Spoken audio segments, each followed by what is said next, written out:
Hola a todos. Resolviendo el problema 15 del boletín de electrostática, nos dice que tengo tres cargas, una carga de 10 a la menos 3 microcoulombios, otra carga de menos 10 a la menos 3 microcoulombios y otra carga de 2 por 10 a la menos 3 microcoulombios en los puntos respectivamente menos 8,0, 8,0 y 0,8. Y me pide que calcule el campo eléctrico y el potencial en el punto 0,0. Bien, primeramente lo represento en un plano y paso todas las unidades al sistema internacional, en este caso a coulombios. Identifico que las cargas A y C son positivas, identifico que la carga B es negativa. Esto es importantísimo para saber hacia dónde van a ir el campo eléctrico. ¿Por qué? Porque las cargas positivas son manantiales de campo eléctrico. La intensidad de campo eléctrico sale de ellas, por lo tanto van hacia afuera. Por lo tanto, en el punto 0,0, el campo eléctrico generado por A se va a alejar de la carga A y el campo eléctrico generado por C se va a alejar de la carga C. Y las cargas negativas son sumideros de campo eléctrico, por lo tanto el campo eléctrico va hacia las cargas negativas, por lo tanto el campo eléctrico generado por B va hacia B. Y aquí voy a tener unos vectores en un plano que tengo que sumar, por lo tanto haciendo la contribución del eje horizontal vemos que el campo eléctrico A y B se suman generando un nuevo campo AB. Y esto se va a sumar luego al vertical C para dar un campo global que será el campo generado total en el punto 0,0. Como vemos, este campo va a estar en el cuarto cuadrante. Y esto me va a indicar, que es lo importante, que la componente en X va a tener que ser positiva y en cambio la componente en Y va a tener que ser negativa, que es lo que vamos a ver con los cálculos. Para efectuar los cálculos tengo que aplicar el principio de superposición de intensidad de campo eléctrico, de esta suma vectorial. Por lo tanto, para eso voy a tener que calcular, igual que en ejercicios anteriores, el vector de posición A con respecto a 0, B con respecto a 0 y C con respecto a 0. Haciendo estos cálculos recordamos punto final menos punto inicial. Calculamos el punto 0 menos A y me da el vector de posición A. Este vector de posición A va a tener una distancia de 8 metros, que es su módulo, y recordamos cómo calculamos el vector unitario, que es el vector partido de su módulo. Por lo tanto, 8 entre 8 solo componente Y, me da el vector unitario Y. Lo mismo hago con la carga B, la vector de posición B, su distancia, y ahora tengo un vector unitario menos Y. Hago lo mismo con la C, 0 menos C, me da el vector 0 menos 8, sigue teniendo el mismo módulo, 8, y ahora me da un vector unitario menos J, que es lo que vamos a utilizar para resolver el ejercicio. Aplicamos el principio de superposición para el campo eléctrico, por lo tanto, de la fórmula veo que el campo total en el punto 0 será la suma del campo eléctrico generado por A, por la carga B y por la carga C. Los calculo, sustituyo los datos en la ecuación único y exclusivamente. Tengo el valor de la constante eléctrica por enunciado, tengo las distancias calculadas de separación entre el A y el 0, tengo el valor de la carga y tengo los vectores unitarios calculados. Sustituyo para los otros dos puntos, para el B y para el C, y lo único que tengo que hacer es sumar la contribución de todos. Ahora vemos que en este caso la carga negativa del B se va a compensar con el signo negativo del vector unitario Y. Por lo tanto, no se me va a ir con el vector de intensidad de campo eléctrico generado por A, sino que se va a sumar. Y aquí tengo, después de operar, sus contribuciones. Identifico que la componente de horizontal es positiva, como he deducido, y la componente vertical es negativa, como he deducido. Importantísimo las unidades, no os olvidar de ellas, importantísimo las cifras significativas y la notación científica. Como no me dice que lo calcule de forma vectorial, sino solo que calcule el campo eléctrico, para curarme en salud, aparte del vector campo eléctrico, hago su módulo. Recordad, los módulos van sin signo. Los módulos siempre son positivos, no puede dar un valor negativo.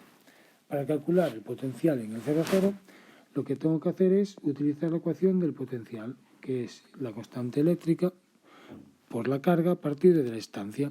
Y aplicando el principio de superposición, el potencial en 0 será la suma del potencial generado por la carga A, el potencial generado por la carga B y el potencial generado por la carga C.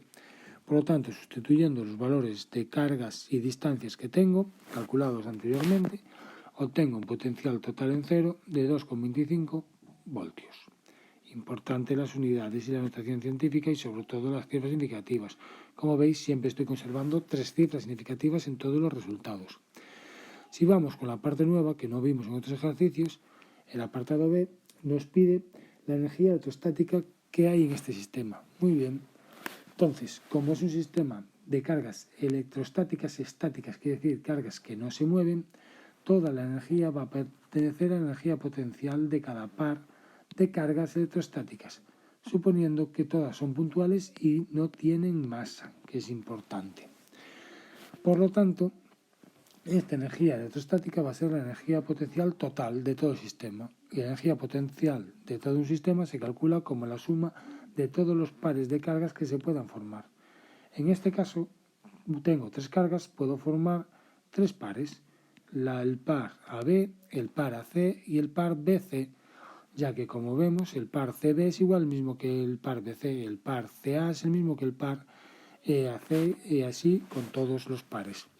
Y vemos que la energía potencial de 2 cargas va a venir dado por esta expresión, que es la constante por el producto de ambas cargas por la distancia que separa las cargas.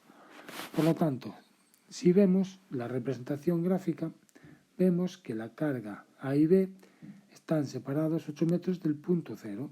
Por lo tanto, la separación total va a ser 16 metros.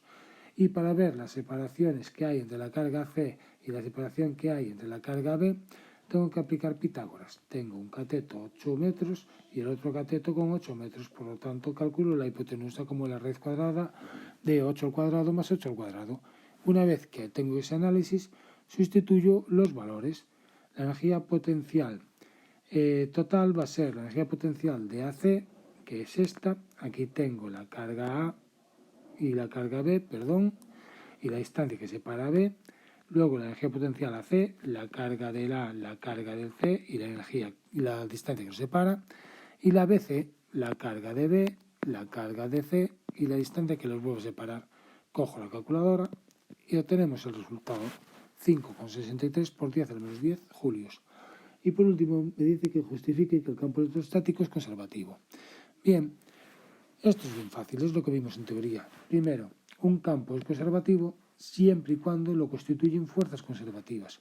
Por lo tanto, tengo que demostrar cómo son estas fuerzas conservativas. Si estas fuerzas conservativas, el trabajo para mover una carga, que es en este caso que estamos analizando cargas, de un punto a otro, siempre va a depender de los puntos inicial y final y no del camino elegido. Y eso es lo que me define una fuerza conservativa y lo que me va a dar una energía conservativa.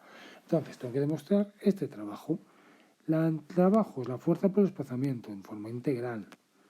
En este caso, de un punto 1 a un punto 2 que se va a mover. La fuerza que va a intervenir va a ser la fuerza eléctrica. Lo sustituyo por su ecuación. Va a ser, en este caso, que la constante eléctrica y las dos cargas son constantes. Por lo tanto, pueden ser fuera de integral. Lo que me va a quedar va a ser solo una función, una integral, en función de la distancia.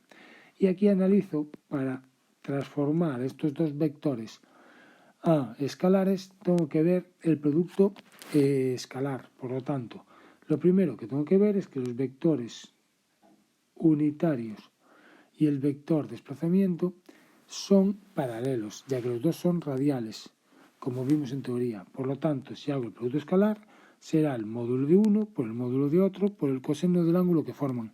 El coseno de dos vectores paralelos tanto me da que sea del mismo sentido, el sentido contrario, lo vamos a poner en valor absoluto 1.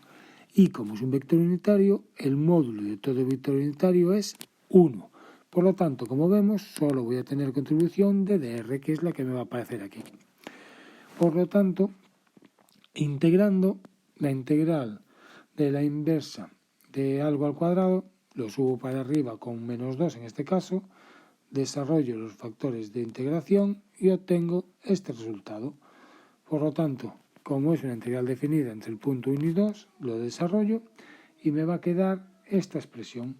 Y acabo de ver que el trabajo solo depende de los puntos inicial y final. Por lo tanto, veo que esta fuerza eléctrica crea campos conservativos, ya que el trabajo solo depende del punto inicial y final y no del camino.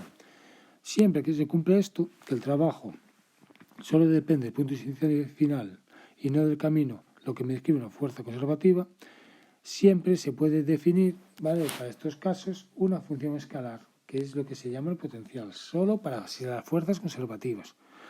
Y estas fuerzas van a estar todas asociadas a un campo de fuerzas, donde se va a cumplir que el trabajo va a ser menos incremento de energía potencial. Si vemos que el potencial, la energía potencial partido de la carga, va a ser menos la carga por el incremento del potencial, o lo que es lo mismo, menos la carga por el potencial en 2 menos el potencial en 1. Metiendo el signo dentro para quitarlo, ya tengo la expresión que conocemos, que el trabajo entre 2 puntos va a ser la carga por el potencial en el primer punto menos el potencial en el segundo punto. Y las relaciones que me van a relacionar, en este caso, el potencial con el campo vectorial, son que el incremento del potencial viene asociado por la intensidad de campo eléctrico mediante esta expresión.